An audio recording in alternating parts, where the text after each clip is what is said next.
What is up, Evil Dead fans? This video is going to talk about certain details that I've left out in the past. And I'm on so many formats of social media and talking to people, I forget to post things on YouTube and Facebook sometimes just because I tell people about it or I post it somewhere else. And if you don't follow me on Instagram and other places like that, you kind of miss out on some information. So I figured I would cover a lot of the small detail work that I do. First and foremost, I want to thank Nerfurter Customs for the shout out in the video that he did.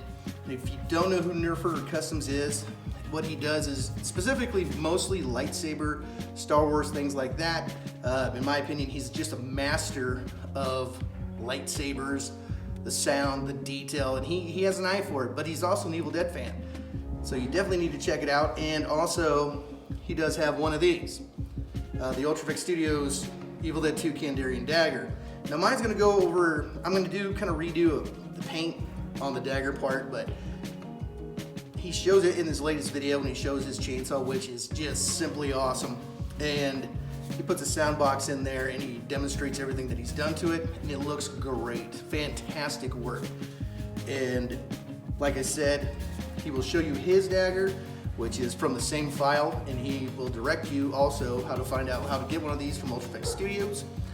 And just simply, it can be done. You can make one of these for yourself. I've seen a few people who have done it and they look really good. And also in the future, I will be working with Nerfurter Customs to upgrade this specific chainsaw that I have. So which one could it be? I think it's gonna be this one.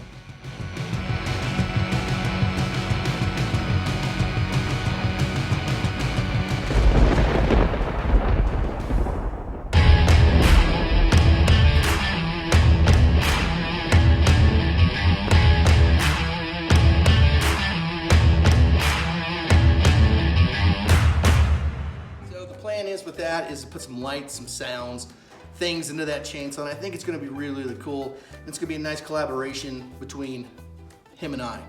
So it'd be a Nerfurter Custom / Breast Groovy chainsaw, post-apocalyptic chainsaw. So it's going to look really cool. With that being said, let's go over some of the details that I've left out in the past that will help you build really any kind of Evil Dead chainsaw. So let's get to it. Welcome to my dirty workbench. Every time I seem to clean it up, it always ends up being a disaster again. So first, let's look at this chainsaw side that I'm doing for Al Biardi,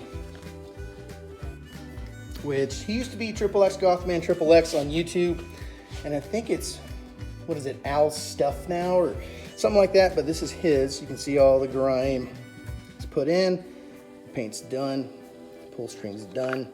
This is the 7/8 one, and also, when it comes to Ash vs. Evil Dead, you can use a 1-inch. So 7/8 or 1-inch, they actually used both. Mainly 1-inch, but they also use 7/8 on a few of them. You can see the silver, all that stuff. And on the Ghost Beaters Facebook page, I did talk a little bit more about how I do my painting to a specific aspect of it. This one's his. But let's look at the inside. Let's talk about hand room and comfort.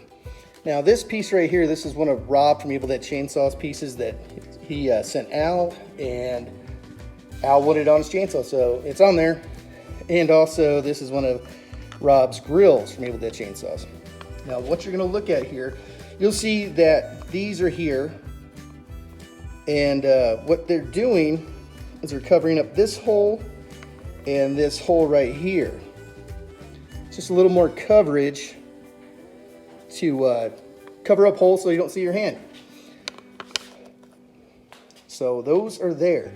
And you're probably wondering what this hole is. Now that hole, excuse me, is from Evil Dead 2. The race top had the toggle switch right there. That's where the toggle switch was located in Evil Dead 2. In Army of Darkness, the hole was still there. And on Ash vs. Evil Dead, on some of the chainsaws, not all of them, they also had that hole there. Some didn't have it. But that's a reference back to Evil Dead 2 and Army of Darkness. So if you want to have that nostalgia for Ash vs. Evil Dead, you can put that hole there, or you don't have to. It's kind of up to you. Now let's talk about comfort. Now if you have a Homelight XL or a Bandit, and I'll talk about the Bandits later, you will remember that you have a edge right here, kind of like an A shape. Now, especially when it comes to horizontal handles, when your hand's kind of holding it like this, that edge kind of hurts. So the best thing you can do is just grind that completely off. It doesn't do anything, it's just kind of in the way. This is a non-working pull string, and this is just foam glued in, which that's what the backing is right here. So it covers up the aspect of your hand. Now when I'm done with these, what I do is I like to rubberize them. And what do I use to rubberize them? Is I use this stop leak or leak stopper rubber flex. It's like a imitation brand of Flex Seal, but it does a really nice rubber coating. So I found this at Walmart. I haven't found it since, but it's really good stuff, and it goes on really thick the more you layer it on. Here's an example of it right here. So it's a nice seal. Also, some people have always asked me about my motor plates. This one is for that chainsaw. You can see how thin it is. And how it gets installed is the 2 bolts on the front that you see on the chainsaws for Ash vs. Evil Dead. They connect up there.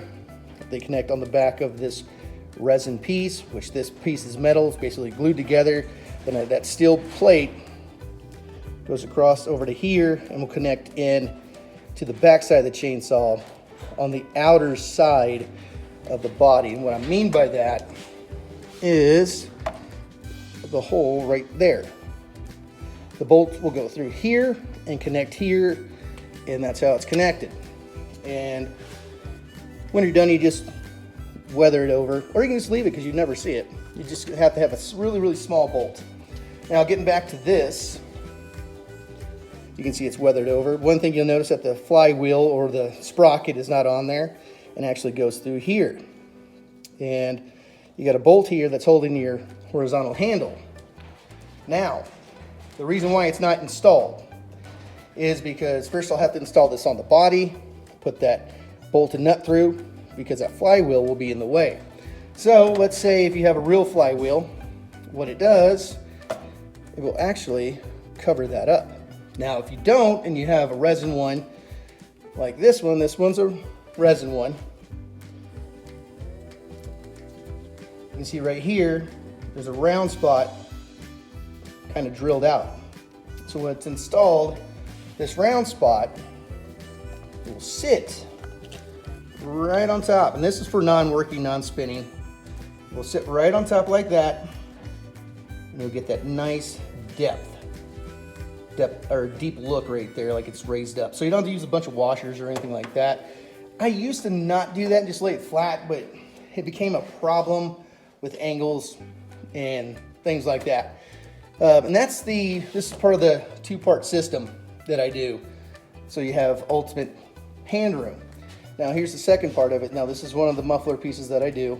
You can see the motor piece is actually, it's a casted piece from a mold I got. That's the motor. When it's installed, all this surrounding stuff will be gridded in with the chainsaw once it's fully installed. But the reason why I'm talking about this is for hand room is if you look right here, see how it's rounded? Right there. Now what that does is if you insert your wrist clamp, so you get a nice placement, it will actually sit in against it. You will notice that the clamp actually covers up the rounded edge. So you never see that. So it actually disguises that while you can insert this and have ultimate hand room. Because if you look right here, you won't really rub your hand very much. Just maybe a little bit. Just that little edge. No, actually not. It just looks like it. It's actually smoothed out right there. And it will all be rubberized anyways. So right there's another thing to save you some hand room. Another little detail that I really haven't talked about. So really that's all I got for this video. I do got more details I haven't covered. And once I remember them, I'll post those. Hope that helped you guys out. And again, check out Nerf Herder Customs on YouTube. He does a great job with everything he does. And I'm really excited about working on that project with him. Until next time, you guys stay groovy.